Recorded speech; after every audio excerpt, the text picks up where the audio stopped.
পরিবহন কিংবা বাজারের চাঁদাবাজি বন্ধ হয়নি, বরং ফিরে এসেছে নতুন মোড়কে।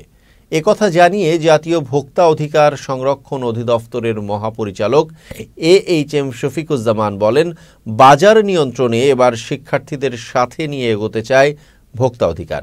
বিস্তারিত দেখুন মারুফা কামালের প্রতিবেদনে।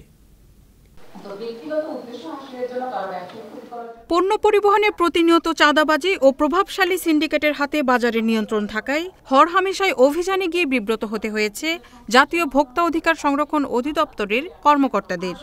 ৩৯টার মতো আইনের সংশ্লিষ্টতা রয়েছে। এবার শিক্ষার্থীদের সাথে নিয়ে দ্রব্যমূল্যের ঊর্ধ্বগতি নিয়ন্ত্রণ করতে চায় সংস্থাটি। এই কার্যক্রমের অংশ হিসেবে প্রায় ৫ শতাধিক শিক্ষার্থীকে নিয়ে বাজার তদারকি বিষয়ক দিনব্যাপী কর্মশালার আয়োজন করে জাতীয় ভোক্তা অধিকার সংরক্ষণ অধিদপ্তর।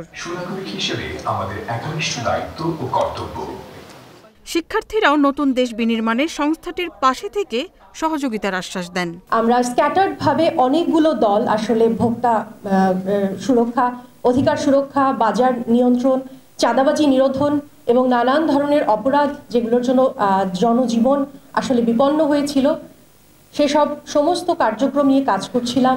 অনেকে আমাকে কমপ্লেন করে যে ভাইয়া, আপনারা যখন বাজার মনিটরিংয়ে গেলেন তখন দেখা যায় যে মুরগি 160 টাকা কেজিতে দিচ্ছে, কিন্তু যখন বাসায় ব্যাক করলেন তখন সেই মুরগি 170 টাকা থেকে 180 টাকায় চলে যায়। তখন আমরা কি করব?